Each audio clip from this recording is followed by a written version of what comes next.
এখন শুরু হতে চলেছে দেশের সবচেয়ে বড় মোকদ্দমা আপকি আদালত রজত শর্মার সাথে।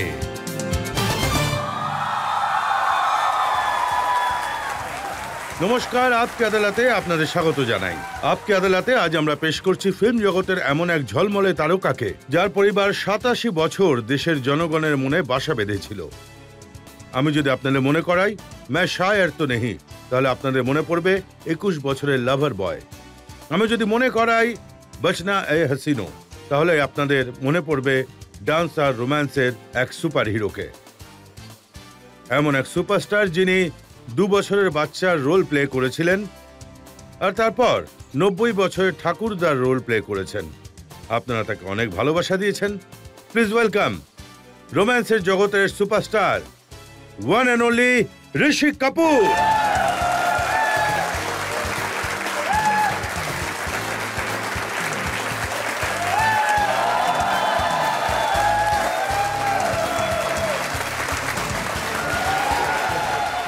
ঋষি কাপুরের এই মামলায় আজ জনতার দরবারে জজ হলেন নাফিসা আলী।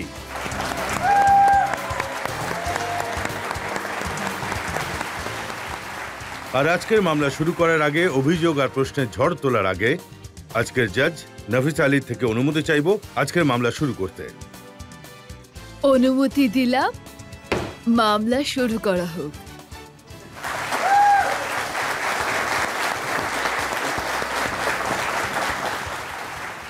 তাহলে আসুন মামলা শুরু করা যাক। আপকি আদালতে প্রথম অভিযোগ ঋষি কাপুরের ওপর। আপকি আদালতে ফিল্ম স্টার ঋষি কাপুরের ওপর অভিযোগ হলো যে উনি ওনার ভালোবাসার মানুষদের খুবই নিরাশ করেছেন। ঋষিজি, রোমান্টিক হিরো হিসেবে জনতা আপনাকে প্রচুর ভালোবেসেছে। ২৫ বছর নন স্টপ লোক আপনাকে ভালোবেসেছে। মানুষ আরো ৪-৫ বছর আপনাকে আশা করছিল, কিন্তু আপনি আর ফিল্মে এলেন না। কি করব, শরীরই আমার সঙ্গ ছেড়ে দিল।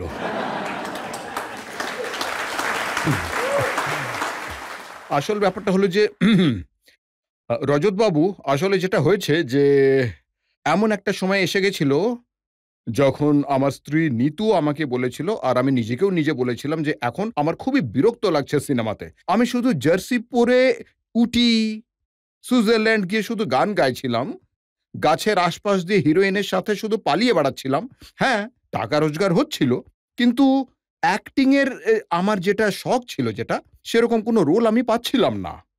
তখন আমি ভাবলাম যে অনেক নতুন ছেলেমেয়েরা এসেছে, মানে সলমান, শাহরুখ, আমির, এটা আমি মোটামুটি 97-96 এর কথা বলছি আর কি, হ্যাঁ 98 এর কথা বলছি আর কি। তখন আমি ভাবলাম যে ভলেন্টারিলি আমি এই ক্যারিয়ারটাকে ছেড়ে দেব। হ্যাঁ, অনেক হয়ে গেছে ২৫ বছর এক টানা কাজ করা। 73 থেকে 98 পর্যন্ত, 98-এ কারোবার বলে আমার ফিল্ম এসেছিল, সেই ততদিন পর্যন্ত কাজ করাটা একটা বিশাল বড় ইনিংস ছিল, যেটা হয়তো অনেক কম মানুষই হয়তো মানে করতে পেরেছে। ডাইরেক্টর আর প্রডিউসার আপনাকে এই জন্য কাজ দেওয়াটা বন্ধ করে দিয়েছিলেন, কারণ আপনি খাওয়া আর পান করার দিকে বেশি মনোযোগ দিয়েছিলেন। সেটাও ঠিক, এটাও ঠিক যে আমাদের কাপুর বংশ এবং পরিবার নিয়ে যে একটা দোষ রয়েছে, মানে যে খাওয়া দাওয়ার যে শৌখিনতা রয়েছে, সেই সময় আমি নিজেকে একটু মানে ঢিলেই দিয়ে দিয়েছিলাম বলতে পারেন। আর 99 থেকে শুরু করে এখনো পর্যন্ত আমি ক্যারেক্টার রোল করেছি, খুব আনন্দ পাচ্ছি। এবার গিয়ে এমন কিছু কাজ করার সুযোগ পাচ্ছি, এমন কিছু রোল করছি যা করে খুবই আনন্দ পাচ্ছি, আর আশা করছি আপনারাও সেসব রোল দেখে আনন্দ পাবেন। কিন্তু ঋষিজি, যতটা সাকসেস আপনি পেয়েছেন, প্রথম ফিল্ম ববি যেভাবে সুপারহিট হয়েছিল, আপনার তো ননস্টপ চলা উচিত ছিল। আমি সেই ঝড়ের সঙ্গে লড়াই করছিলাম, সেই ঝোড়ো হাওয়ার সাথে লড়ছিলাম। অ্যাকশন এরার সময়কাল ছিল সেটা, আর সেই ঝড়ের নাম ছিল অমিতাভ বচ্চন। অমিতাভ বচ্চনের সময়কাল ছিল। Amitabh Bachchan angry young man, সেই সময়কার প্রতিটা হিরো বন্দুক তুলে ঘষাঘষি করতে করতে, ছুরি হাতে নিয়ে, মানে, আর আমি এক বেচারা মানুষ যার হাতে ছিল শুধু গিটার।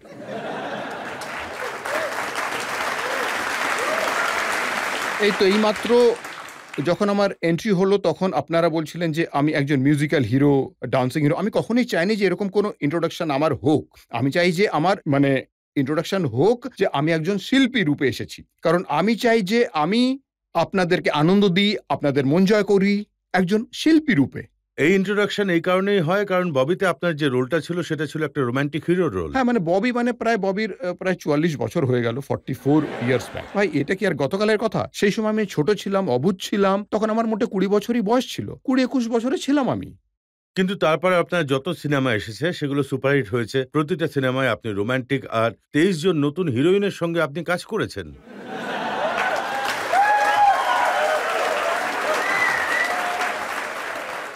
আপনার কথায় যুক্তি আছে। আজ্ঞে হ্যাঁ, আমি আমি হতে পারে যে ২৩ জনের ওপরেও হতে পারে।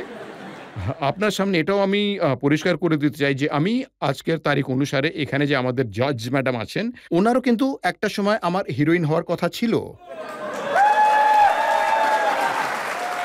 উনারও ১ম ফিল্ম আমার সাথেই হওয়ার কথা ছিল ববির পরেই। রাজ কাপুর বাবু ওনাকে কলকাতায় দেখেছিলেন ববির প্রিমিয়ারে। আর উনার কাছে রিকোয়েস্ট করেছিলেন যে, "আপনি যদি সিনেমায় কাজ করতে চান তাহলে আ মানে খুব খুশি হব।" তখন উনার বাবা হয়তো ব্যাপারটা ঠিক বোঝেননি। মানে যে সে সময় উনার বয়স খুব কম ছিল। চেয়েছিলেন যে আগে পড়াশোনা করুক। কিন্তু সেই ২৩ টা ২৪ হয়ে যেত যদি উনি আমার সাথে থাকতেন। কিন্তু এটা কি সত্যি যে ববির পর যে হিরো ছিল তার বয়স একটু কম ছিল আর আপনার বয়স এত কম ছিল যে আপনার জন্যে আপনার বয়সে হিরোইন পাওয়া যেত আপনি না? একদম ঠিক কথা বলেছেন। এটা বলা খুবই জরুরি। আসলে ব্যাপারটা হলো যে ববির আগে যত ধরনের সিনেমা তৈরি হতো, সেগুলো সবই মানে রেগুলার হিরোদের নিয়ে তৈরি হতো। ববি ১ম এমন একটা সিনেমা ছিল যেটা সত্যি বলতে যেটা টিনেজারদের নিয়ে হয়েছিল। আমার বয়স হয়তো তখন ২০ বছর বা আমি ১৯ বছরের ছিলাম হয়তো। আর ডিম্পল আমার চেয়ে মোটামুটি ৬ বছরের ছোট ছিল। তো সত্যি কথা বলতে সঠিক একটা টিনেজার ফিল্মই তৈরি হয়েছিল আরকি আর রিলিজ করা হয়েছিল। ববি যেই হিট হলো, তো মানে আমাদের ইন্ডাস্ট্রিতে যে কয়েকটা বাগধারা আছে, মানে যেটা দিয়ে জানা যায় আরকি যে আগেকার সময় যত হিরো ছিল যে তারা সবাই পুরুষ ছিল।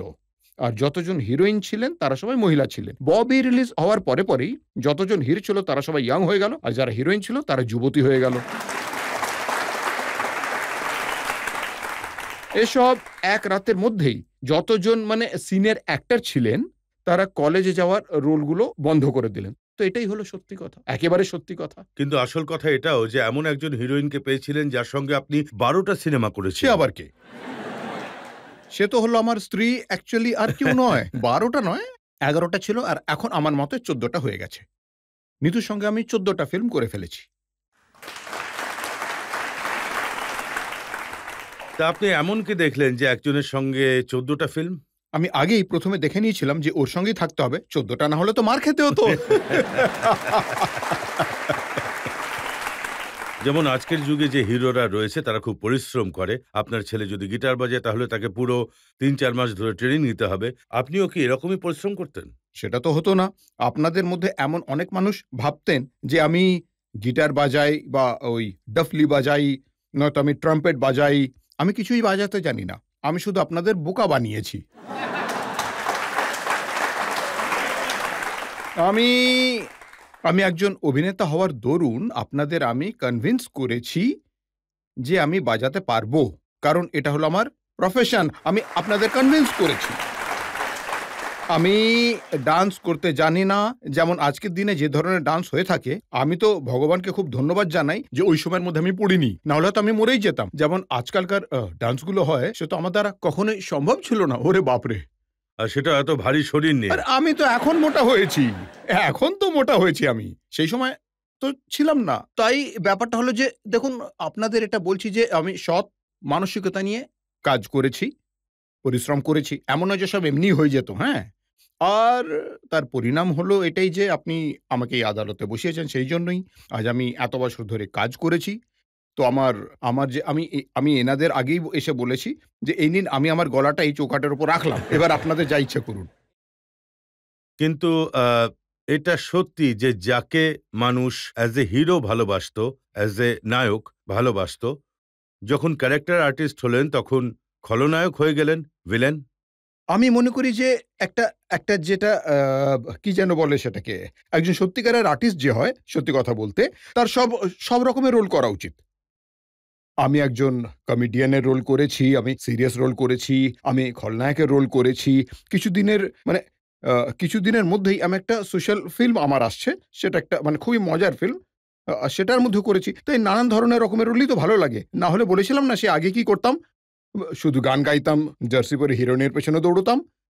তো এখন কিছু, কিছু কাজ করার সুযোগ পেয়েছি। আর আমি আর এই কারণে আমার খুব আনন্দ ৯০ হয় বছর যে বয়স্ক ঠাকুরদা হতে খুব ভালো লাগে? হ্যাঁ, হ্যাঁ। দেখুন আ আ একদম আপনি বলুন কতজন আর্টিস্ট করতে পারবে? আমার মত অনুযায়ী আমি হয়তো ২৫-২৬ দিন বা তার থেকে ১ আধ দিন কম কাজ করেছি গোটা ফিল্মে। তো এই ফিল্মে? কিন্তু প্রতিদিন তো আপনি ডাইরেক্টরের সঙ্গে ঝগড়া করতেন। আরে আপনি এসব খবরও রাখেন? উনি খবর রাখেন। সবার খবর রাখেন। ওই মেকআপটা করতে আমার ৫.৫ ঘন্টা মতো সময় লাগতো। ভোর ৫ টায় উঠতাম। তাহলে বুঝুন 11:30 থেকে 12টা পর্যন্ত মেকআপ চলত আমার। তারপর আমি সেটে যেতাম।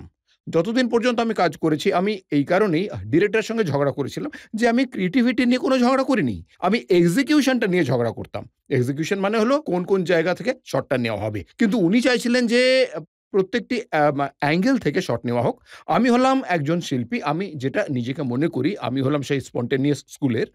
খুবই ন্যাচারাল স্কুলের অ্যাক্টর হলাম আমি। আমি কোনো মেথড অ্যাক্টর নই। আসলে আমি খুব সম্মান করি ব্যাপারটার।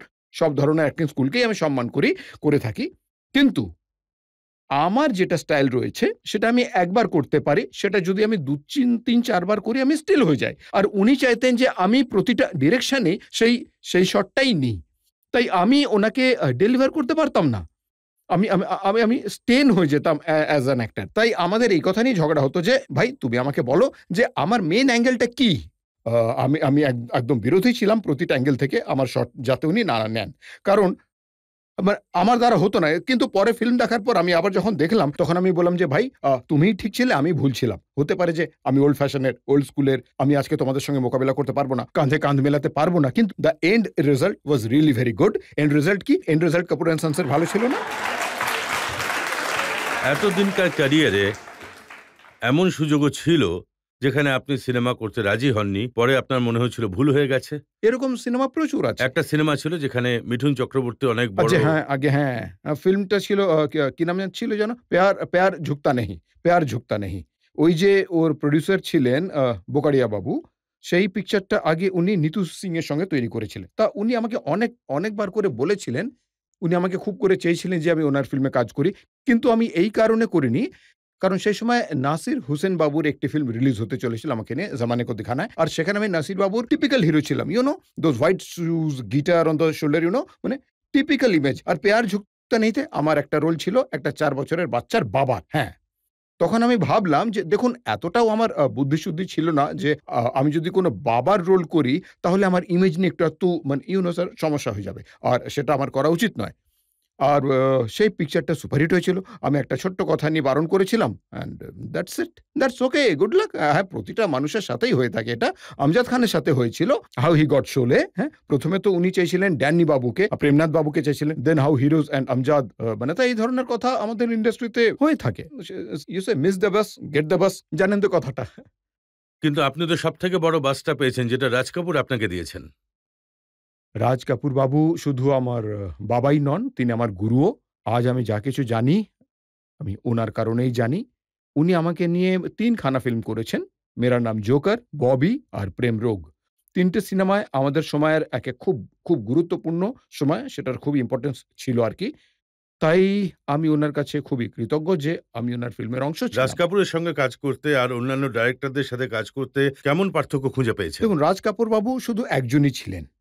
আর উনি বুঝতেন যে সমস্যাটা কোথায়, অ্যাক্টরের সমস্যা কি? আর উনি দেখিয়ে দিতেন যে কিভাবে পারফর্ম করতে হয়। তখন সেটা খুব সহজ হয়ে যেত। একজন অ্যাক্টরকে কারণ উনি মানে ইমিটেট করতেন। তো আমার সাথে ও কখনো মানে এরকম হয়নি, মানে উনি আমাকে ছেড়ে দিতেন, "না তুমি পারফর্ম করো।" যেমন আমাকে আমি আপনাকে একটা ঘটনা বলব। ববিতে জীবনে আমার ১ম গান আমায় গাইতে হতো। আমাকে কি গাইতে হতো? "मैं शायर तो नहीं।" তা আমি খুবই এক্সাইটেড ছিলাম যে আমাকে গাইতে হবে। আমি হিরো হচ্ছি তাই আমায় গান গাইতে হবে। তো সেটে পৌঁছলাম। চিফ অ্যাসিস্ট্যান্ট যিনি ছিলেন, ওয়ান অফ অ্যাসিস্ট্যান্ট আমার ছোটবেলার বন্ধু রাহুল রাভেল, এইচ.এস. রাভেল সাহেবের ছেলে। তখন আমি তাকে জিজ্ঞেস করলাম যে, "ভাই আজকের ডান্সের ডান্স মাস্টার বা কোরিওগ্রাফার কে?" তখন সে বলল, "কেউ এখনো আসেনি।" বললাম, "হ্যাঁ? এখন কেউ আসেনি? কি হলো?" চুপি জিজ্ঞেস করলাম, "সে কে ভাই? গান গাইতে হবে আমাকে? কি গাইবো ভাই?" রাজবাবু সেটে এসে পড়েছেন। লাইটিং-ফাইটিং করা হয়ে গেছে। তো বললেন, "হ্যাঁ, রেডি আছি।" তো আমি ব বা আমি আমার বাবাকে কখনো পাপা, ড্যাডি এসব কিছুই বলতাম না। উনাকে সাহেব বলতাম আমি। অ্যাজ আ মানে তখন জিজ্ঞেস করলাম যে, "সাহেব কোনো ডান্স ডিরেক্টর নেই?" উনি বললেন, "কেন, কেন? কিসের কি প্রয়োজন? তুমি সোজা গান গাও, সোজা দাঁড়িয়ে গান গাও।" আমি বললাম, "আমি তো পারব না। সব যাতা হয়ে যাবে।" তো আসলে ব্যাপারটা হলো যে উনি যদি মানে ভাবতেন যে আমি কোনো ডান্স মাস্টার নিয়ে আসতাম, তাহলে তুমি ওনাকে নকল করতে, ঠিক আছে? সেটাই দেখাতে। আর তোমার সিনিয়র একটা ওনার সেগুলোই আগে নকল করেছেন। তাহলে লোকে বলবে যে দেখো ঋষি কাপুর রাজেশ খান্নাকে নকল করছে, ধর্মেন্দ্রকে কপি করছে বা শশী কাপুরকে কপি করছে। ঠিক আছে? কারণ ডান্স মাস্টার তো শেখাতো যে কি করতে হবে। উনি বললেন যে তুমি নিজের একটা ছবি তৈরি করো। এভাবে নিজের আইডেন্টিটি তৈরি করো। তুমি গাও। তো এখন আপনারা যখন দেখবেন আমি শায়ের তো নেহি গানে আমি কতটা awkward ছিলাম। কখনো এইভাবে হাত তুলেছি যেমন পুলিশের লোকের হাত তোলে। যেমন আমি এরকম হচ্ছে কিছুই জানতাম না। একদম। আর এখনো সেরকম কিছু পারি না। আমি তখনও কিছু পারতাম না। আর এখনো সেরকম কিছু পারি না ভাই। তাই আমি মনে করি যে this is a good educating educational moment for me ते যে আমাকে मला सोडून ছেড়ে दिलं. দেওয়া হলো, ते कसं জলে रे? ডুবিয়ে দেওয়া হলো যে হাত পা চালাও। তাই সেখান থেকে স্যার আমি হাত পা চালানো শিখেছি। নিজের উপর একটু বিশ্বাস করতে শিখেছি যে হ্যাঁ, আমি করতে পারি। আর দ্বিতীয় কথা হলো যে এ এ এটা আমাকে শেখানো হয়েছিল যে যখনই গান গাইবে, গানের যে ভয়েসটা থাকে যে পিচ সেটাকে ম্যাচ করো। আমরা প্রায়ই দেখে থাকি যে কেউ যখন গান গায় উঁচু স্কেলে গাইছে আর ওরা খুব দয়া করে আমাদের উপর মানে করুণা করে অন্যান্য হিরোদের উপর এইভাবে গাইতে হবে। আরে সেটাকে ম্যাচ করো। তোমার শিরাগুলো যাতে এখান থেকে দেখা যায়। যেন মনে হয় যে আসলে তুমিই গাইছো। তো একবার আপনাকে বলছি, আমাকে একবার রণবীর ফোন করেছে। শুধু একবারই আমায় জিজ্ঞেস করেছিল যে আপনি কি আমাকে কোনো টিপ দিতে পারেন গান গাওয়ার জন্য? আমার খুব অন্যরকম ফিল হচ্ছে। আমি বললাম, "তুমি হলে রাজ কাপুরের নাতি, ঋষি কাপুরের ছেলে তুমি। আর তুমি আমায় এটা জিজ্ঞেস করছো?" তখন বলল, "আমি তো পারি না যে আমাকে এতটা জোরে গাও যে তোমার যে হিরোইন রয়েছে সে তোমার উপর অভিযোগ করুক যে তুমি এতটা বেসুরো, তুমি এভাবে গান গেও না।" আমার সাথে তো সবসময় এরকমই হতো। আমার আশেপাশে যত হিরোইন থাকতো সবাই বলত যে, "তুমি এতটা বেসুরোভাবে গান গেও না।" কিন্তু অডিয়েন্স কি আর থোড়াই শুনতে পাবে? তারা তো জানবে যে কিশোর কুমার গাইছে বা রফি বাবু গাইছে। তাই স্যার আমি সেটাও চেয়েছিলাম। এখন আমি আপনাকে এইমাত্র উদাহরণ দিলাম। আমি গিটার বাজিয়েছি, ডাফলি বাজিয়েছি। সেটাই চেয়েছিলাম যে আমি খুব জোর গলায় গান গাই। যাতে মানুষের মনে হয় যে হ্যাঁ, এই গান গাইছে। দেখুন কখনো আমার সিনেমায় দেখি আমরা যে কেউ পিয়ানো বসে বাজাচ্ছে, আমাদের উপর দয়া করছে যে উনি গান গাইছে। येत नाही কিছুই काही. জানে না। এইভাবে गिटार अशी গিটারটা पकडून ধরে বসে बसताय আছে आणि না गिटार গিটারের काही উপর কিছু একটা স্পিচ চলছে। কিছুই নেই। তো আমার তো সবসময় এটাই মনে হতো যে when I was a kid যখন আমি বাচ্চা ছিলাম তখন সবসময় দেখতাম যে এটা তো একটা গিটার কিন্তু বাজাচ্ছে না তো। তখন আমি ভেবে নিয়েছিলাম যে যখন আমি ফিল্মে কাজ করব তখন এই কথাটা তো অবশ্যই পালন করব যে অডিয়েন্সের যাতে মনে হয় যে হ্যাঁ, এই বাজাচ্ছে। ঠিক আছে? আমার এমন অনেক মানে আমি এমন অনেক শোতে যেতাম যখন লোকজন তখন একটু গিটার বাজিয়ে শোনান বলতো। আমি বলতাম যে আমি তো জানি না বাজাতে। উনারা বলতেন, "ধুর আপনাকে গিটার বাজাতে দেখেছি।" আমি বললাম, "আরে আমি সত্যিই পারি না ভাই।" তো এই ছোট জিনিসগুলো আমি শিখেছি। আমি আমার মতো করে আপনাদের সামনে তুলে ধরেছি। আপনারা সেগুলো আপন করে নিয়েছেন। Thank you. Thank you. মানুষ আপনাকে অনেক ভালোবাসা দিয়েছেন, আপনি সেটাকে রেট্রোকেট করেছেন, আর রাজ সাহেবের থেকে যা শিখেছেন সেটা জীবনে দেখিয়েছেন। এখন আমরা একটা ব্রেক নিয়ে নেব, আর ব্রেকের পর আপকে আদালতে ঋষি কাপুরের ওপর জনতার অভিযোগ আর প্রশ্নে ঝড় বয়ে যাবে। কিছু সংবাদপত্রে ছাপা হয়েছিল ক্যাটরিনার সাথে ওর খুব বন্ধুত্ব ছিল, এখন ভেঙে গেছে। আরে হ্যাঁ, এটা তো আমিও পড়েছি।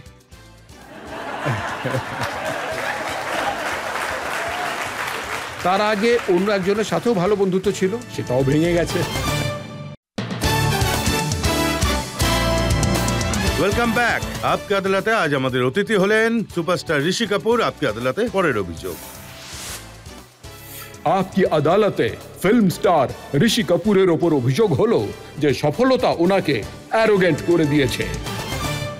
ঋষিজি এত সফলতা পেয়েছেন, আমি ফেমাস, আমার বাবা ফেমাস, আমার ঠাকুরদা ফেমাস, আমার ছেলে ফেমাস, আমার ওয়াইফ ফেমাস, আমার ভাই ফেমাস।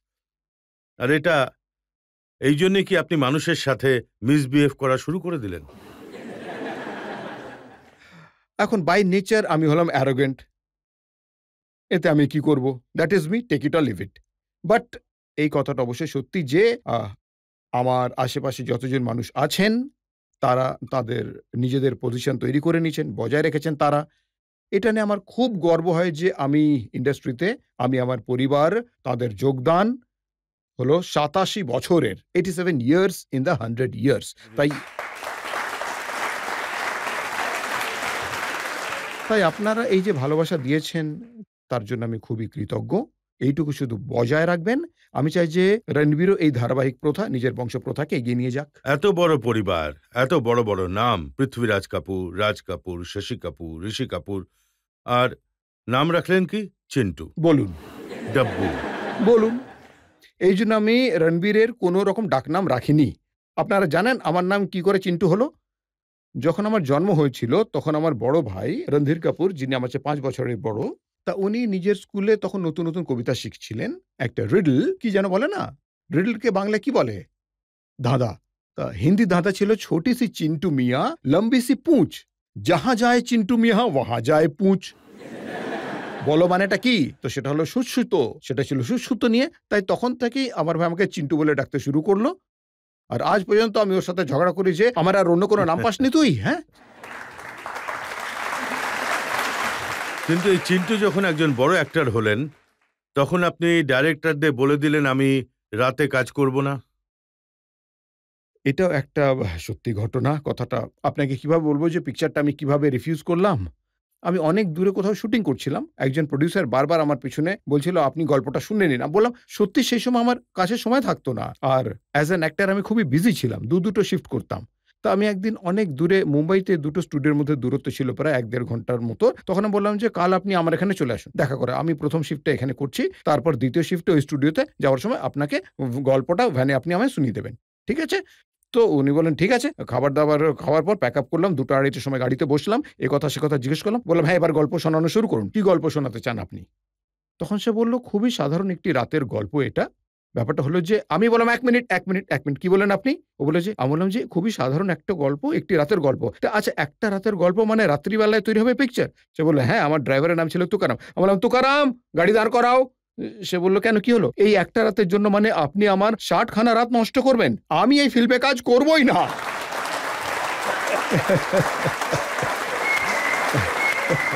আমি ফিল্মটা ছেড়ে দিলাম। কারণ রাতের পর রাত আমাকে কাজ করে যেতে হবে। আমি ছেড়ে দিলাম ফিল্মটা। আমি এতটা ডিসওরিয়েন্টেড হয়ে গেছিলাম, আমি রাতের পর রাত ক্লাইম্যাক্স করতাম সাগরের, মানে সাগর ফিল্মসের। তো ৪০ দিন ধরে আমি এতগুলো রাত কাজ করেছি। আমি যখন রাতে শুটিং করতাম, তখন ছোট, ছোট বাচ্চারা যারা ছিল স্কুলে যেত। যখন আমি উঠতাম, তখন কেউই থাকতো না। তাই আমার মনে হচ্ছে যে আমি আমেরিকাতে রয়েছি। এমন চলছিল যে সারারাত ধরে কাজ করতাম আর সারাদিন কোনো কাজই ছিল না। একজন ডাইরেক্টর বলেছেন যে হুইস্কির বোতল সকাল ৬:৩০ খোলা হতো। হ্যাঁ, হ্যাঁ, একদম। আমার তো সময়টা সেরকম হয়ে গেছিল। দেখুন আমি সম্পূর্ণ সৎভাবে কাজ করেছি। যেই প্যাক আপ হলো, উদীয়মান সূর্যকে আমি নমস্কার করলাম আর ১ম ড্রিংকটা তারপরেই বানাতাম। আমার আমার প্যাক আপ হলো সকালে। তাই আমার সময় আমার সহশিল্পী যে মানে সহশিল্পী ছিলেন, শিল্পীরা ছিলেন, আমরা সবাই ১ম ড্রিংকটা নিতাম। ড্রিংক করে তারপর আমরা বাড়ি গিয়ে শুয়ে পড়তাম। যাই হোক, আপনি ডাইরেক্টরদের সাথে, প্রডিউসারদের সাথে অ্যারোগেন্ট ছিলেন, কিন্তু যে পাবলিক আপনাকে এত ভালোবাসা দিয়েছেন, সেই তাদের অটোগ্রাফ দিতে আপনার সমস্যা হতো, ছবি তুলতেও আপনার সমস্যা হতো, এমনকি হ্যান্ডশেক করতেও সমস্যা হতো। আসল ব্যাপারটা হলো যে আমরাও তো মানুষ। আগে একটা সময় ছিল যখন মানুষ অটোগ্রাফ চাইতো। আর যেই একজন চাইতো তারপরে অনেকে চলে আসতো। আরো ১০ জন দাঁড়িয়ে পড়তো। আজকাল তো কেউ অটোগ্রাফ নেয় না। খুবই ভালো কথা, সবাই ফটোগ্রাফ নেয়। সবার কাছে মোবাইল এসে গেছে না? সবার কাছেই মোবাইল। আপনি যদি একজনকে দেন, একসাথে প্রচুর ভিড় হয়ে যেত। এখন আমার পালা, এখন আমার পালা। এখন আপনারা যদি আমাদের সিচুয়েশন না বোঝেন, আমাদের সমস্যাটা হয়ে থাকে যেটা আমার দেরি হয়ে যাচ্ছে, আমাকে কোথাও যেতে হবে। কতক্ষণ ধরে আমি মুখে হাসি নিয়ে এরকম করে থাকবো? তাই আমার সমস্যা হতো যে আমি কতক্ষণ ধরে আপনাদের জন্য এগুলো করব। আরে আমিও তো একজন মানুষ ভাই। হ্যাঁ? আর আজকাল আমি শুনেছি যে আপনার এই কথা নিয়ে রাগ হয় যখন মানুষ আপনাকে রণবীরের কথা জিজ্ঞাসা করে। না, এটা তো গর্বের কথা। রণবীরের সম্পর্কে আমার ছেলের সম্পর্কে জিজ্ঞাসা করে, হ্যাঁ, এই কথাটা নিয়ে আমার খুবই, খুবই আফসোস হয় যে বা কিছু প্রোডিউসার আমাকে ফোন করেন, ডিরেক্টর আমাকে ফোন করেন, "আপনি আমাদের ইন্ট্রোডাকশন করিয়ে দিন।" তাই আমি ওইসব লোকজনদের অবশ্যই বলব যে আমি হলাম রণবীরের বাবা। ওর সেক্রেটারি নই। ওর সাথে কথা বলতে হলে ওকে গল্প শোনাও। এখনো আমাকে গল্প শুনিয়ে কি লাভ হবে? কারণ আমার যদি কোনো ডিসিশন নেওয়ার হতো, তাহলে তো আমি কখনোই রণবীরকে বরফি করতে দিতাম না একেবারেই। আমি বললাম, "এটা কি ধরনের পিকচার ভাই? যে একজন বোবা আর আরেকজন কালা, তাকে নিয়ে পিকচার বানাবে তুমি?" তো আমি আমি আমি আমার ডিসিশন এই জেনারেশন নিয়ে একদমই ভুল হতো। আজকের জেনারেশনের চিন্তাভাবনা একদম আলাদা। আমার জেনারেশনের চিন্তাভাবনা আলাদা ছিল। তো আমি বললাম, "আপনারা নিজেই পড়বেন, নিজেই উঠবেন। আপনাদের ফিল্ম চলতেও পারে, নাও চলতে পারে, থিমও চলতে পারে। তাই তোমাদের অভিজ্ঞতা, তোমাদের এক্সপেরিয়েন্স তোমরা একটা ব্যাংক তৈরি করো। That is how life goes about." আমাদের অ্যাক্টরদের তো এটাই হলো জীবন। কিন্তু তাই না? আপনার কি ভালো লাগে যখন লোকে আপনাকে জিজ্ঞাসা করে যে রণবীরের বিয়ে কবে হবে, কার সাথে হবে, কার এটা সাথে তো ব্রেকআপ হবে? আপনারা আমাকে বলে দিন কবে হবে, কার সাথে হবে ভাই। কিন্তু এটা অবশ্যই বলে দিচ্ছি যে যখনই হবে খুব ধুমধাম করে হবে আর খুব গর্বের সাথে হবে, যখনই বিয়ে হবে। কিছু সংবাদপত্রে ছাপানো হয়েছিল যে ক্যাটরিনার সাথেও খুব বন্ধুত্ব ছিল, এখন ভেঙে গেছে। আগে হ্যাঁ, এটা তো আমিও পড়েছি।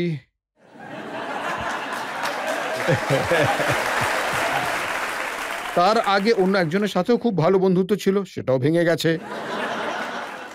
ঠিক আছে ভাই, দেখুন দিল তো বাচ্চা হ্যায় জি।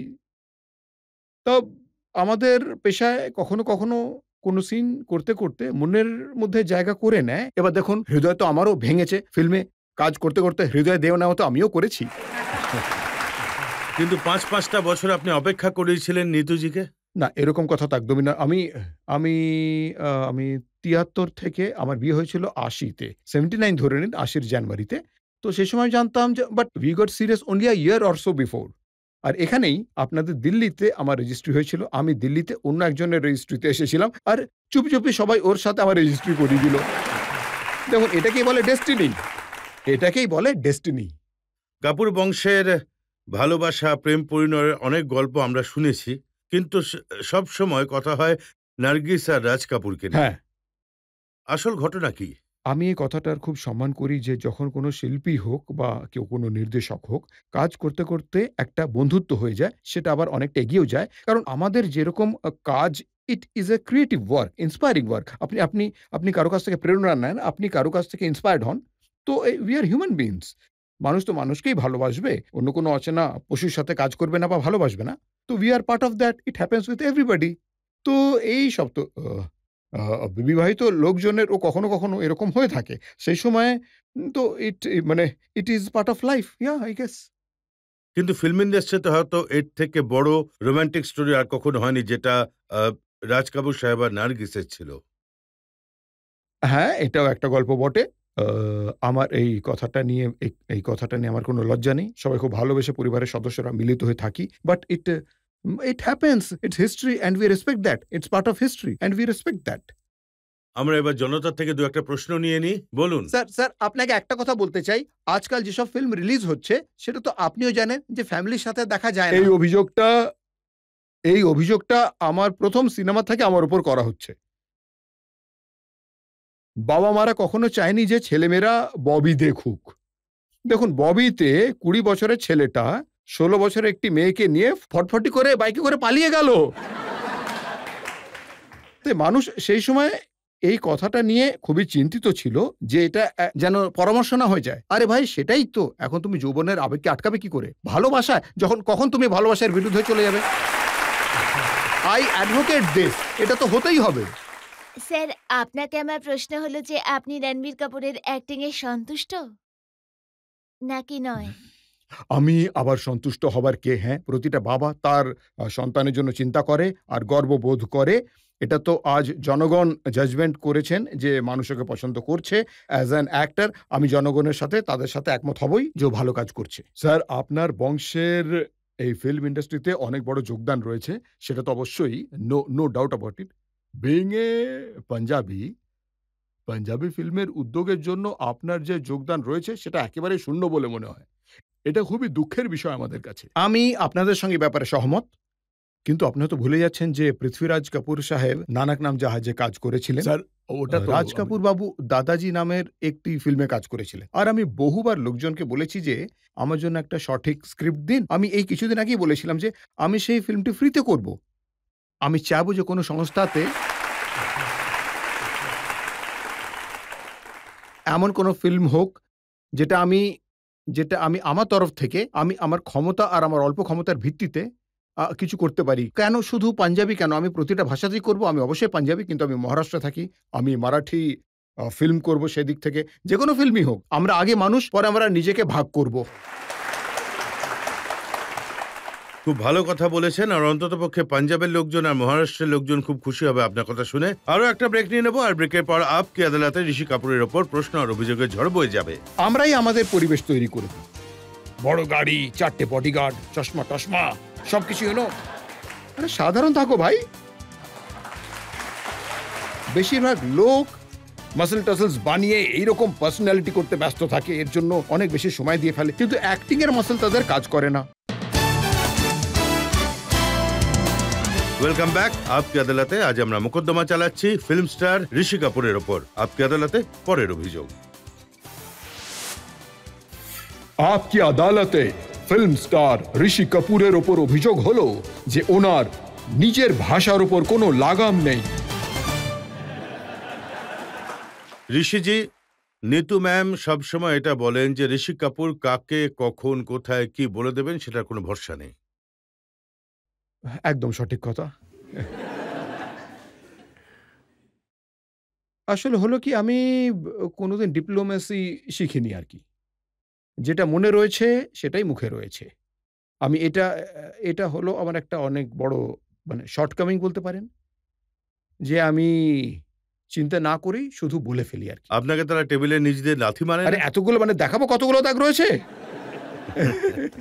না, এরকম হয়ে থাকে ভাই। আচ্ছা, এটা কি সত্যি যে সাভারিয়ার সেটে, যেটা রণবীরের প্রথম ফিল্ম ছিল, সেখানেও আপনি এমন কিছু কথা? একদম সত্যি কথা। বলবো কি সেই হ্যাঁ, ঘটনা? বলুন না। আসলে যেটা হয়েছিল যে সঞ্জয় লীলা বনসালী সাহেব, আমি ওনাকে খুব সম্মান করি। উনি খুবই উঁচু মাপের ডিরেক্টর। উনি একজন ফিল্ম মেকার। তা উনি রিকোয়েস্ট করলেন যে আপনি শুটিং শুরু হয়ে গেছিল সাওয়ারিয়ার, হ্যাঁ? তো আপনি প্লিজ একটু সেটে আসুন। আশীর্বাদ করুন আমাদের সবাইকে, ছেলেদের মেয়েদের। তো আমি বললাম যে, "কি করে আমি সেটে আসবো? লোকজন সবাই কনসিয়াস হয়ে যাবে।" বাচ্চারা আরকি। উনি বললেন যে, "no, no, you have to come." উনি তো বলল যে, "চলো জাস্ট গো, ওরা তো একটু সাহস পাবে আরকি। তো গো অ্যান্ড তো যাক আমরা সেটে গেলাম। যেই আমি সেটের ভেতর, স্টুডিওর ভেতরে অনেক বড় সেট বানানো হয়েছে, গিয়ে দেখলাম। তো আমি যেই এন্টার করলাম, তখন আমি বললাম যে, আরে এটা কিরকম জায়গা ভাই? এটা কোন জায়গা?" তখন আমি নিজের সঙ্গে কথা বলতে শুরু করলাম যে, এটা এমন একটা জায়গা যেখানে বুদ্ধও আছে, সেখানে আবার আরকে স্টুডিও আছে, একটা মানে মানে ভেনিসের গলিও আছে, একটা টার্কিশ মার্কেটও রয়েছে। অদ্ভুত সব সেটে লাগানো ছিল ব্যাপার-স্যাপার। তো আমি বলতে চেয়েছিলাম যে, আমি নিতুকে বললাম, "এটা কোন জায়গা ভাই? এটা কি রকমের সেট? এটা কি ধরনের এটা? কোথায় যাচ্ছে আমরা?" নিতু আমাকে চিমটি কেটে বলে, "চুপ! You wouldn't know." আমি বললাম, ঠিক আছে, আমি চুপ করে যাচ্ছি আমি। ঠিক আছে, তাই। তো তারপর আমি দেখলাম যে ওখানে উপরে লাইটিং এর নতুন সিস্টেম রয়েছে। সে সময় নতুন ছিল। এরকম বড় ঢাকনা লাগানো ছিল। ঢাকনার ভেতরে লাইট লাগানো ছিল। লাইটিং মানে লাইটিং ডিপার্টমেন্ট। তাই আমি এটাও ভাবছিলাম যে, কি ধরনের জায়গা এটা ভাই? কোন সিনেমা তৈরি হচ্ছে এখানে? কোথাকার পিকচার তৈরি হচ্ছে? পিকচারটা কি? তো এই কথাগুলো আমার বলা উচিত ছিল না। I should have been a diplomat এই অনেক আরকি। কথাই বলা উচিত নয়। হ্যাঁ। এখন আমাদের ফিল্ম স্টাররা যদি রাতে কালো চশমা পরে, তাহলে আপনার সমস্যা কোথায়? আ স সমস্যা তো একটু আছেই। সবার সাথেই সমস্যা আছে। আমি মনে করি যদি কালো চশমা পড়তে হয়, তাহলে সঙ্গে টর্চও নেওয়া দরকার যাতে রাতে দেখা যায়।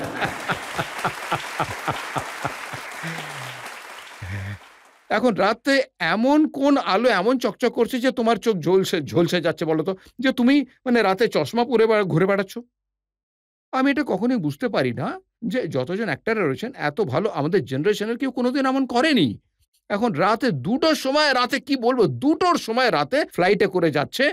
আর ভাই চশমা পরে রয়েছে। টুপি পর্যন্ত বুঝতে পারলাম। হয়তো রাত্রিবেলা ওনাদের রোদ লাগছে। কিন্তু রাতে চশমা পরে কোথায় যাচ্ছ ভাই রাতে? আর এরা খুব নির্লজ্জ। এরা কোনো কিছু বোঝেই না। হিরোইনদের কথা তো বুঝলাম। ছেলেরা এসব করে বেড়াচ্ছে।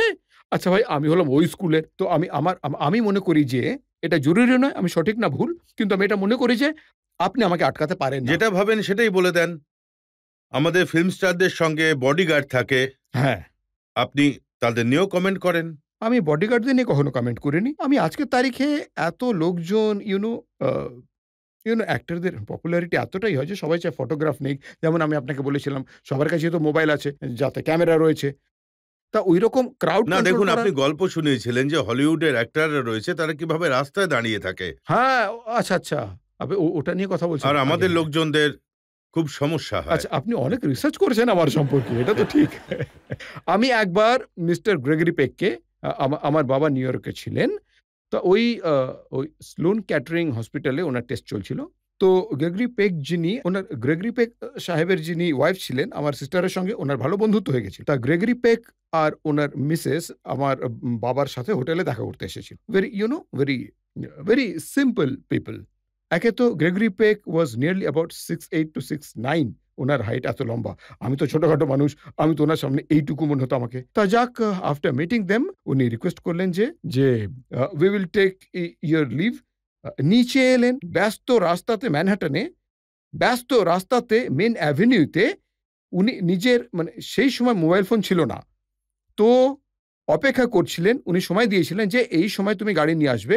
ওইসব রাস্তায় তো পার্কিং হয় না, ব্যস্ত রাস্তায় গাড়ি এদিক থেকে ওদিক থেকে চলছিল, রাস্তায় লোকজন চলছিল, উনি দাঁড়িয়েছিলেন। অনেক মানুষ ওনার সঙ্গে হ্যান্ডশেক করলো, তারা রিকোয়েস্ট করলো, যার কাছে ক্যামেরা ছিল সে ছবি তুলে নিল। খুবই ধৈর্যের সাথে উনি দাঁড়িয়েছিলেন আর সব ফ্যানেদের অবলাইজ করলেন। আমি আজ ভাবি যে আজ কোনো একজন শিল্পীর একটা পিকচার রিলিজ হয় না, তার এত ফ্যানও থাকে না যতজন ওনার বডিগার্ড থাকে, এতগুলো বডিগার্ড নিয়ে চলে। তো এটা আই গেস একটা স্টাইল হয়ে গেছে। আমি এমন অনেক শিল্পীদের দেখি খুব সিম্পল রাস্তা দিয়ে চলাচল করছে, কোনো এয়ার্স নেই। এরকমই আমি একবার ডেমি মুরকে দেখেছিলাম, হেঁটে যাচ্ছিলেন। জাস্টিন হফম্যানের প্লে দেখেছিলাম আমি, যার সাথে আমি নিজে দেখা করতে গেছিলাম। ওটা খুব ভালো গল্প, অবশ্যই। বলবো আপনাকে। একবার আমি ওনার প্লে দেখতে গেছিলাম মার্চেন্ট অফ ভেনিস, লন্ডনে। স্পেশালি আমি লন্ডনে প্লে দেখতে গেছিলাম। আচ্ছা, সেখানে আমাদের যতজন ভাই বোনেরা থাকে ইন্ডিয়ান সেটেলড, তারা যে কোনো অ্যাক্টরকে খুব ইমপ্রেস করতে চায়। তো আমাকে রোলস রয়েসে ওরা নিয়ে গেল আর কি হলে, যেখানে ব্রডওয়েতে ওনাদের প্লে চলছিল। তো আমি রোলস রয়েসে এসেছিলাম। তা যখন আমি বেরোই তো সেই গাড়িতেই যাব যে গাড়িটা আমাকে পিক আপ করতে এসেছিল। আমি ডাস্টিন হফম্যান সাহেবকে প্লে করতে দেখেছিলাম। উনি রোল করেছিলেন শাইলকের। স্টেজে সেটা অসাধারণ ছিল। আর এমন ব্যবস্থা করা হয়েছিল যখন শেষ হয়ে গেল প্লে, তখন আমি ওনার সাথে গিয়ে দেখা করতে পারবো। যাক, আমি সেখানে ব্যাক স্টেজে গেলাম, ওনার সাথে দেখা করলাম। খুব ভালোভাবে দেখা হলো। উনি খুব ভালোভাবে সবাইকে, যেমন উনি আমার মতো নয়, সবাইকে অটোগ্রাফ দিয়েছেন। কেউ ফুল দিল, এটা করলো। ব্রিটেনের সবথেকে সস্তা গাড়ি সে সময় আমাকে বলা হয়েছিল, সেটাকে বলা হতো ফোর্ড এসকট। একটা গাড়ি ছিল ফোর্ড এসকট। ডাস্টিন হফম্যান সাহেব এত বড় একজন শিল্পী, ওনার জন্য সেই গাড়িটা ছিল। তো দেখুন উনি কতটা down to earth and simple মানুষ ছিলেন। আর আমি নিজে এসেছিলাম রোলস রয়েসে। তো আমার এতটা খারাপ লেগেছিল ব্যাপারটা যে দিস ইজ কল্ড হিউম্যানিটি। এটা নয় যে আমি চেয়েছিলাম আমাকে নিয়ে যাওয়া হোক, তো সে তো আমার বন্ধু আমাকে নিয়ে গেছিল। তো this people are simple people. আমরা আমাদের পরিবেশটাকে তৈরি করে নিই, বড় গাড়ি চাই, 4টে বডিগার্ড, চশমা টশমা এসব আরে সিম্পল থাকো ভাই। আর আজকাল যে বডি বিল্ডিং হয় সেটা নিয়েও আপনার খুব সমস্যা। না দেখুন, স্বাস্থ্যবান থাকাটা ইজ আ প্রায়োরিটি। আমাদের সময় এমন কিছু ছিল না, এটার কোনো প্রয়োজনও ছিল না আর কি।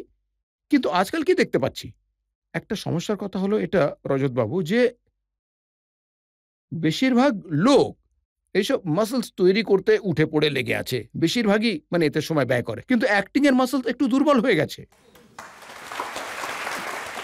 তা আমার পরামর্শ হলো এটা নয় যে আমি একজন খুব বড় ইম্পর্টেন্ট মানুষ হয়ে গিয়ে বলছি, কিন্তু আমার পরামর্শ হলো যে এর সাথে সাথে অ্যাক্টিংটাও যদি একটু ভালো হয় তাহলে খুব ভালো ব্যাপার হয় আর কি। মানে বডির মাসলের সাথে অ্যাক্টিং এরও মাসল যদি ভালো হয়। আচ্ছা, অমিতাভ বচ্চনের তো কখনো কোনো মাসল দেখিনি আমি। এটা তো কেউ কখনো বলতে পারবে না যে উনি মাসলের জন্য। It is good to be healthy, ভালো কথা। এই প্রজন্ম, এই যে জেনারেশন রয়েছে, is very conscious about their body. কিন্তু যেটা হয় আমার মত অনুযায়ী, কেউ ক্যামেরা ফেস করে, যখন একটা ক্যামেরার সামনে কেউ ফেস করে এমন কিছু সিক্স প্যাকস নিয়ে, তাদের আদব কায়দাটাই বদলে যায়। তারা চায় যে সবাই তাদের বডি দেখুক, তাই নিজেদের অ্যাক্টিং এর দিকে তারা কম নজর দেয়। তাই এটা আমার চিন্তা ভাবনা। আপনারাও একটু কখনো মনোযোগ দিয়ে দেখবেন যে ওদের যে স্টান্স থাকে, বডি ল্যাঙ্গুয়েজ থাকে, প্রত্যেকটা জিনিস বদলে যায়। যেমন আপনি নর্মাল রয়েছেন, ওই আমাদের ক্ল্যাপ সামনে আসে, স্টার্ট সাউন্ড, ক্যামেরা, হ্যাঁ এবার অ্যাকশন, হঠাৎ করে তাদের আদব কায়দাই বদলে যায়। যেমন ধরুন মানে স্টান্টটা ঠিক এরকম হয়ে যায়। আরে ভাই, তুমি যেমন আছো তেমনই অ্যাক্টিংটা একটু ভালো করো, এটা করো। এখন ইউ বিকাম কনসিয়াস বিকজ এটা you got very good abs, you got very good body, you got good physique, you want to show that. তাই আমার ক্ষমতা অনুযায়ী আমি এরকম চিন্তা ভাবনা করি। কিন্তু এখন তো বহু আমির খান তো প্রথমে ওজন দেখুন, এটা তো বাড়িয়েছেন। অসাধারণ একটা কথা। উনি তো রোল প্লে করেছেন, তাই না? প্রথমে ওজন বাড়িয়েছেন, তারপর ওজন কমিয়ে উনি নিজেকে ফিট করে, আর ওটা তো একটা রেসলার ব্যাপার ছিল, উনি নিজের কাজের প্রয়োজনে করেছেন। এটা তো নয় যে আমি তো হলাম মানে যা পুরনো বীজ। উনি তো অ্যাক্টিং এর একটা বিরাট বড়, আর সলমানও তো মানে সবাই করেছেন, সলমানও করেছে, শাহরুখও করেছে, অক্ষয় কুমারকে দেখুন, he is so healthy, he is so fit. তাই যারা করে, এখনই কিছুদিন আগে রণবীর একটি ফিল্মের জন্য করছে, হিজ প্লেইং একটা রোল আছে এমন কিছু, যেখানে বডি বিল্ডিং শুরু হয়েছে। আমি চাই না যে ও আগে একেবারে স্যান্ডো হয়ে যাক আর কি পুরোপুরি।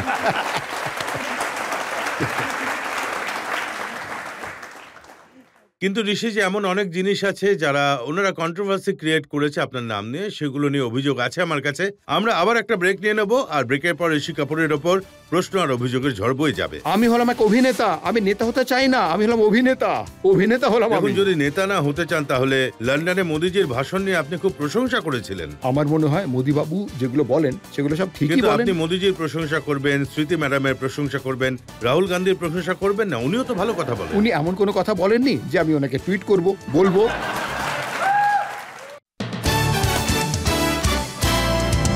Welcome back. আপকে আদালতে আজ আমাদের অতিথি হলেন ঋষি কাপুর। আপকে আদালতে পরের অভিযোগ। আপকি আদালতে ফিল্ম স্টার ঋষি কাপুরের ওপর অভিযোগ হলো যে উনি সব কথাতেই মন্তব্য করেন। এখন ঋষিজি এমন কিছু কথা যার সাথে আপনার কোনো লেনা দেনা নেই, আপনি টুইট করেন, প্রতি রাতে টুইট করেন। এখন বিহারে যখন মদ নিষিদ্ধ হলো, আপনি বলছেন যে আমি বিহারে যাব না।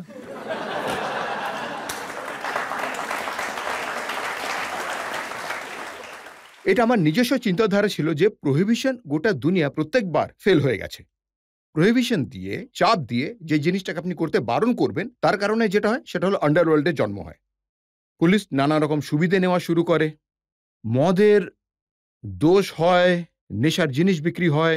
যেসব লোক যাদেরকে করতেই হবে, সব নেশা করতেই হবে, তারা করবেই, তারা ইলিগালি করবে। যেটা হয়েছে যে যতজন পলিটিশিয়ান মানে যারা রয়েছেন, পুলিশের কয়েকজন রয়েছেন, বাজে লোকজন রয়েছেন, তাদেরই লাভ হবে। আর কি হবে? জনগণ তার মধ্যে চাপা পড়বে, তারা মরবে। আমি সেটাই করতে চেয়েছিলাম। কিন্তু মুখ্যমন্ত্রী নীতিশ কুমার বলছেন, আপনি বলছেন যে আমি বিহারে যাব না। আপনি যেন রোজই বিহারে যান। যে কোনো জিনিস আপনি কম্পালশনে মানে বাধ্যবাধকতায় করবেন না। মানুষের স্বভাবেই আছে না, এটা ওটা ট্রাই করতে হবে। দেখুন, উই আর অল লিটারেট, আর আমি তো বলবো we are a literate nation now. 2000 ধরুন সাল আমি ধরে থেকে নিচ্ছি যে ড্রিঙ্কিং এর সাথে, নেশার সাথে আপনার একটু সম্পর্ক আছে, আপনি কমেন্টও করেছিলেন। কিন্তু আসারাম বাপু, রাধে মা, এমন কেউ নেই যাকে আপনি ছাড়েননি। আমি ভুল কি বলেছি ভাই? আমি তো সবসময় বলি যে আপনার যদি ইনসিকিউরিটি থাকে তাহলে অপরপক্ষ তখন আরেকটু ইন্টেলিজেন্ট হয়ে যায় আর কি। তারা আপনার ইনসিকিউরিটির সুযোগ নেবে, কারণ আপনি তাকে মান্য করছেন, সেজন্য তারা আপনার সুযোগ নেবে। আপনি রাধে মায়ের ছবি লাগিয়েছেন, বলেছেন চশমা ছাড়া ওনাকে নাকি বাপ্পি লাহিড়ির মতো লাগে।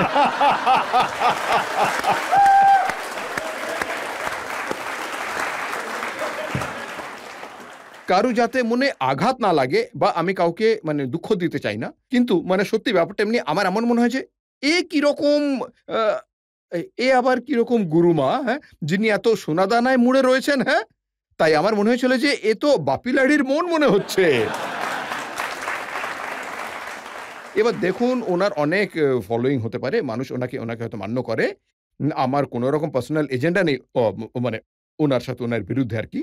কিন্তু চিন্তা করার বিষয় এটা যে কিছু মানুষ এসব জিনিসের সুযোগ নেয়, অন্যায্যভাবে সুযোগ নিয়ে থাকে। ওনার দুর্বলতার, আপনাদের দুর্বলতাগুলো আর ওনারা খুব ইন্টেলিজেন্ট মানুষ হন, আর ওনারা নিজেদের ব্যবসাপাতি আপনাদের মাধ্যমে চালাতে থাকে। আপনি ওই বাবা রাম রহিমের ব্যাপারেও বলেছেন যে আমি ওনার রোল করার জন্য রাজি আছি, আমার ওপর মোকদ্দমা চালাও।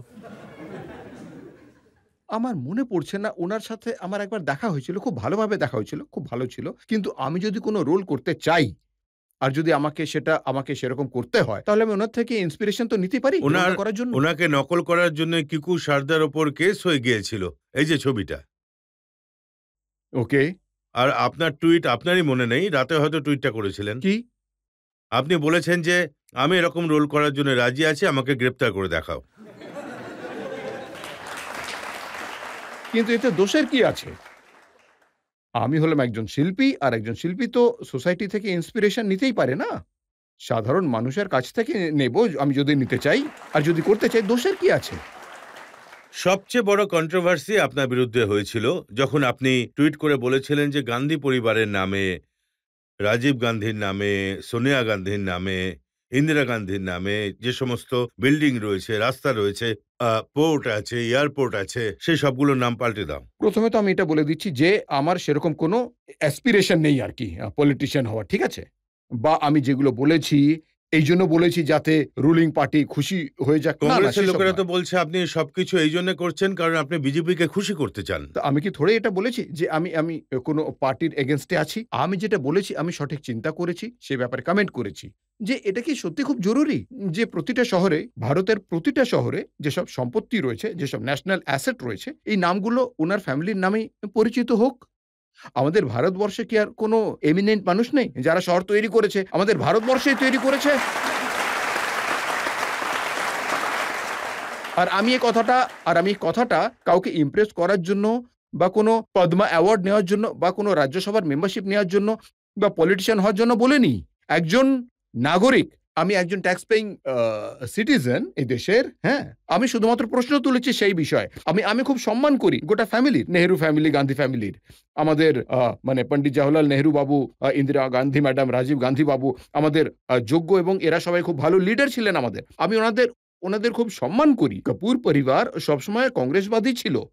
কিন্তু আমার বিষয়টা হলো এটা যে ওনাদের যে পার্টি রয়েছে, ওনাদের খুশি করার জন্য সেটা সাইকো ফ্রেন্ডসদের প্রতিটা জিনিসে ওনাদের নাম দিয়ে পরিচিতি হবে।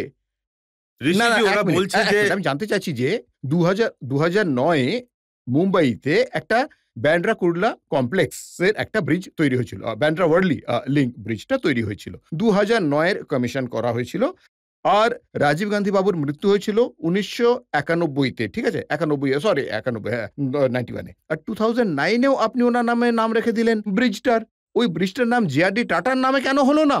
জে.আর.ডি. টাটার কতটা মানে কন্ট্রিবিউশন রয়েছে আমাদের ভারতবর্ষে। আমাদের তো আরো পলিটিশিয়ান রয়েছেন, আরো বহু নাগরিক রয়েছেন যাদের অনেক কন্ট্রিবিউশন রয়েছে আমাদের ভারতবর্ষে। তাদের নাম দিয়ে রাখো, তাদের নাম দিয়ে পরিচিত হোক। দিল্লি শহরে কেউ একজন আমাকে টুইট করেছিল আর আমার কাছে ফটোগ্রাফ পাঠিয়েছিল, আমার কাছে ফোনের মধ্যে আছে। 64টা এরকম 64 প্লেসেস মানে ন্যাশনাল অ্যাসেট এই দিল্লি শহরের মধ্যেই আছে, which is known by their name. আরে একটাই অনেক হয় রে ভাই জানার জন্যে। প্রতিটা স্টেডিয়াম, প্রতিটা এয়ারপোর্ট, প্রতিটা জায়গায় কি ওরাই থাকবে? ঋষিজি কংগ্রেসের লোকজন আমি বলছেন কারোর বিরুদ্ধে বলছি না। আমি বলছি যে এই বিষয়টা এই কারণে তুলেছি যে এখন ভবিষ্যতে এটা যদি দেখা যায় যে একটু কনসিয়াস হয়ে গিয়ে অনেক হয়েছে ভাই ওদের নাম দিয়ে। ঋষিজি কংগ্রেসের লোকেরা বলছে এই সমস্ত নাম দেশের সরকারের দ্বারা রাখা হয়েছে। আপনি কে? ওরা দেখুন, বলছে আমি যে হলাম আপনি এই দেশের একজন নাগরিক, আমার অধিকার আছে, এসব নিয়ে আমি প্রশ্ন তুলতেই পারি। হ্যাঁ, এই কথা বলার জন্য আমার কোনো ভয় নেই যে যদি কথাটা আমি সঠিক ভেবে থাকি, যেটা আমি বলেছি, এটাই আপনাদের বোধগম্য করার জন্য যে প্রতিটা জিনিস কি ওদের নামেই পরিচিত হতে হবে। আই ডোন্ট নো যদি আমি সঠিক বলে থাকি, তাহলে না হলে আমি হয়তো ভুল বলছি। Thank you, thank you. কংগ্রেসের লোকজনের বয়ানগুলো আমি বলছি আপনাকে, কংগ্রেস আপনাকে জিজ্ঞাসা করেছে আপনার বাড়ির আগে, বাইরে হ্যাঁ। জমায়েত হয়েছিল, পাথর হ্যাঁ, ছোড়া হ্যাঁ, হয়েছিল। অবশ্যই আমার বাড়ির সামনে পাথর ছোঁড়া হয়েছিল। ওরা জিজ্ঞাসা করছে ঋষি কাপুর এমন কি হরিদাস পাল? কারেক্ট কথা, একদম সত্যি কথা। কিন্তু দ্বিতীয় দিন ওদের আওয়াজ বন্ধ হয়ে গেছে, নিজে থেকে ওদের আওয়াজ বন্ধ হয়ে গেছে। ওরা এই জন্য নিজেরাই ওরা বলছিল। বলছে যে আপনি এসব রুলিং পার্টি বিজেপিকে খুশি করার জন্য করছেন। আমি পাবোটা কি ভাই? আমি নিজের গণ্ডিতেই খুব ভালো আছি। নিজের ছোট গণ্ডিতে আমি তো রাজা। আমি একজন অভিনেতা ভাই। আমি হলাম অভিনেতা, আমি নেতা হতে চাই না। আমি অভিনেতা হলাম, আমি হলাম অভিনেতা। দেখুন, যদি নেতা না হতে চান তাহলে লন্ডনে মোদিজির ভাষণ নিয়ে আপনি খুব প্রশংসা করেছিলেন। আমার মনে হয় মোদিবাবু যেটা বলেন সেটা সঠিক কথাই বলেন। একটু ওনার কাছে শুধু এইটুকুই রিকোয়েস্ট যে উনি যেটুকু বলেন সেটা একটু তাড়াতাড়ি করে দেখাক। যে এই ইমপ্লিমেন্টেশনটা হোক, উনি করুক। কারণ আমরা চাইছি যে এখন যে সরকার রয়েছে তারা কিছু একটা করুক। জনগণ আমরা অপেক্ষা করছি যে আমাদের জন্য ওনার যে প্রমিসগুলো রয়েছে সেটা ফুলফিল করুক উনি। আমিও খুব পেশেন্টলি অপেক্ষা করছি আর আমি আশা করছি যে উনি এটা করে দেখাবেন। শুধু মোদিজিরই নয়, স্মৃতি ইরানিরও আপনি খুব প্রশংসা করেছেন। উনি যখন পার্লামেন্টে ইমোশনাল ভাষণ দিয়েছিলেন আপনি ওনাকে লেডি অমিতাভ বলেছিলেন। স্মৃতির সাথে আমি একটা ফিল্ম করছিলাম আর আমরা সিমলাতে আউটডোরে ছিলাম। সেই সময় ওনাকে ইউনিয়ন মিনিস্টারের ট্যাগ দেওয়া হয়েছিল। তো উনি হয়ে গেলেন I think human resource minister. বন্ধুত্ব ছিল, কিন্তু তখন উনি ফিল্মটা ছেড়ে দিলেন। আচ্ছা, স্মৃতির কি ছিল জানো? টুইটটা একটু পড়ুন স্মৃতিজি তো। পার্লামেন্টে ভাষণ দিয়েছিলেন। হ্যাঁ, উনি খুবই ইমোশনাল এবং খুবই কারেজিয়াস ভাষণ দিয়েছিলেন। ওই ওনার মানে যেটা ভার্সিটি অফ ট্রুথ কতটা ছিল আমি জানি না, কিন্তু উনি কনভিন্স করে দিয়েছিলেন যে যেটা বলছেন সেটা সঠিক বলছেন। কিন্তু আপনি মোদিজির প্রশংসা করবেন, স্মৃতি ম্যাডামের প্রশংসা করবেন, রাহুল গান্ধীর প্রশংসা করবেন না? উনিও তো ভালো কথা বলেন। আমার আমার রাহুল গান্ধী বাবুর স্টাইলটা খুব ভালো লাগে।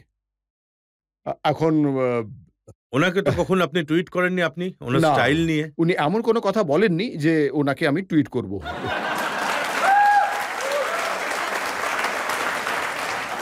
কিছু মানুষ বলেন যে আপনার কষ্ট হয় যে এত বছর আপনি ফিল্ম ইন্ডাস্ট্রিতে কাজ করেছেন, কিন্তু কংগ্রেসের সরকার আপনাকে কখনো পদ্ম অ্যাওয়ার্ড দেয়নি।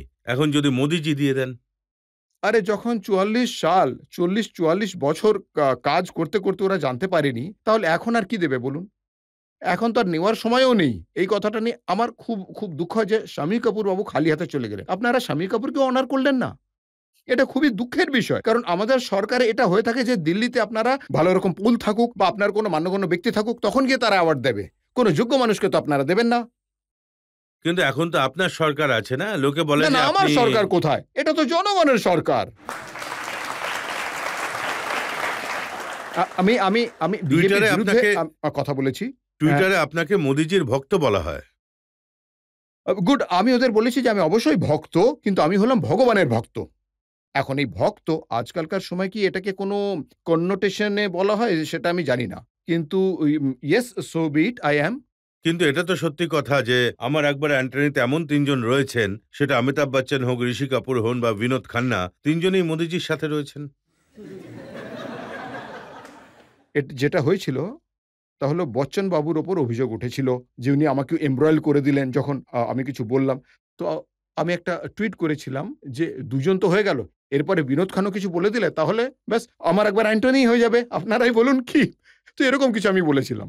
দেখুন কিন্তু রজতবাবু, আমি দেখুন, যেটা করি না সেটা মজা করার জন্য করি। যদি ভুল করে ভুলবশত আমি আঘাত দিয়ে ফেলেছি কাউকে, আমি আজও তাহলে আপনাদের সামনে হাত জোড় করে আমি ক্ষমা চাইছি তার জন্যে, যে আমার লক্ষ্য বা ইন্টেনশন সেরকম কিছু ছিল না। আমার উদ্দেশ্য, আমার ইন্টেনশন ছিল একেবারে clear. My thoughts were very clear. কারণ একটা প্ল্যাটফর্ম পেয়ে গেছি যেহেতু, তো এটা একটা মজার কথা, লোকজন এনজয় করে। তার মধ্যে থেকে যদি আপনি সত্যের বীজ খুঁজে বের করতে পারেন তাহলে বের করুন। আপনি যদি তার মধ্যে কিছু শিক্ষা নিতে চান, অলওয়েজ ভালো এই ব্যাপার টুইট সেটা। করার অভ্যেসটা কোথা থেকে হলো? আচ্ছা, এর জন্য আপনি আপনি অনুষ্কা শর্মাকে দোষ দিন বরং। হ্যাঁ, ওই ফিল্মটা যে কি ছিল জানো? পাটিয়ালা হাউসের শুটিং করছিল লন্ডনে। নতুন নতুন সেট বেরিয়েছিল, তাই আমাকে মেম্বার করা হয়েছিল। তো আমাকে আজ থেকে ৫ বছর আগে, আমার ক্ষমতার বাইরে আর কি, এটা কে জানবে, যে আবার একটা শুটিং করছিলাম, তখন অভিষেক বচ্চন আমাকে বলল যে uncle, you should be part of this. তা বললাম চলো করে দেখাও। আমি বললাম আমি তো মেম্বার হয়েছি, আজ ১ বছর হলো আমি টুইট করছি। কিন্তু আপনারা কি সেটা নিয়ে মজা পান না নাকি? নাকি আপনাদের ভুল বলে মনে হয় বলুন? হ্যাঁ? যারা বিরোধিতা করে তারা বলে যে রাতে যখন ২-৪ পেগ আপনি নিয়ে নেন, তখন আপনি টুইট শুরু করেন।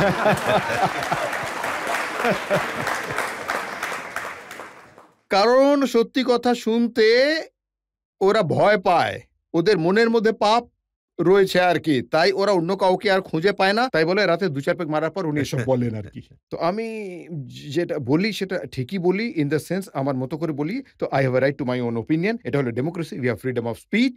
আমি আগেও বলেছি যে I do not mean anything offensive. আমি আপনাদের মনে আঘাত করতে চাই না এসব বলে। কিন্তু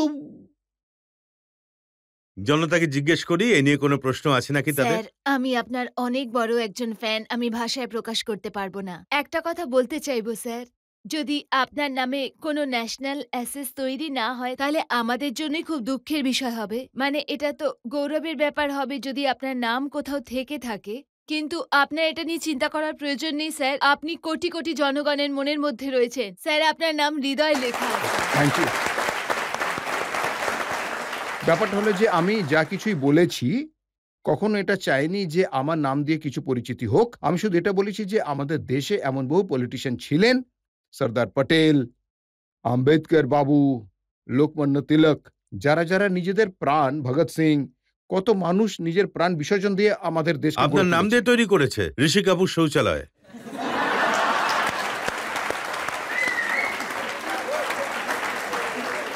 এটা হ্যাঁ, আমাকে একজন বলেছিল দেখুন, বানানো এই হয়েছে। ছবিটা আছে আমার হ্যাঁ, কাছে। আর তার হ্যাঁ। জবাবটা অন্য একজন কেউ তৈরি করে আমার নামে ছেড়ে দিয়েছে যে শৌচালয়ের জন্য কি করা হবে। হ্যাঁ বলুন।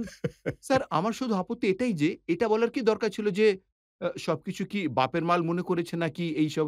আপনি নিজের কথাগুলো একটু শর্ট করে বলতে পারতেন। সবারই ভালো লাগতো তাতে। স্যার এই ব্যাপারে যদি কিছু মানে আমি একটু দুঃখ পেয়েছিলাম। এ ব্যাপারে কি আপনার বলবেন দুঃখে আপনি? আমি খুবই দুঃখিত।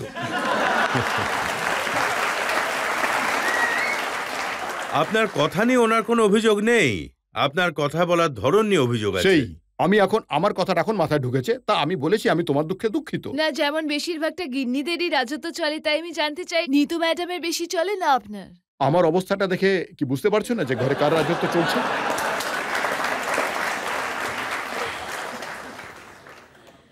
ওনার রাজত্ব চললে আপনি টুইট করা বন্ধ করে দিতেন।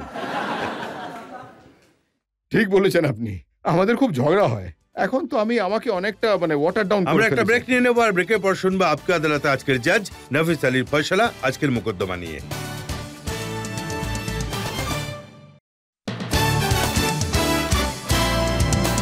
Welcome back. আপকে আদালতে আজ আমরা মামলা চালালাম সুপারস্টার ঋষি কাপুরের ওপরে। ওনাকে জিজ্ঞাসা করলাম ওনার লাইফের ব্যাপারে, ওনার কন্ট্রোভার্সির ব্যাপারে। আমি ওনাকে জিজ্ঞাসা করেছি ওনার ফিল্মি ক্যারিয়ারের ব্যাপারে, আর উনি সমস্ত প্রশ্নের পরিষ্কার উত্তর দিয়েছেন। তবে এখন সময় হলো আপকে আদালতে আজকের জাজ নাফিসা আলীর সিদ্ধান্তের।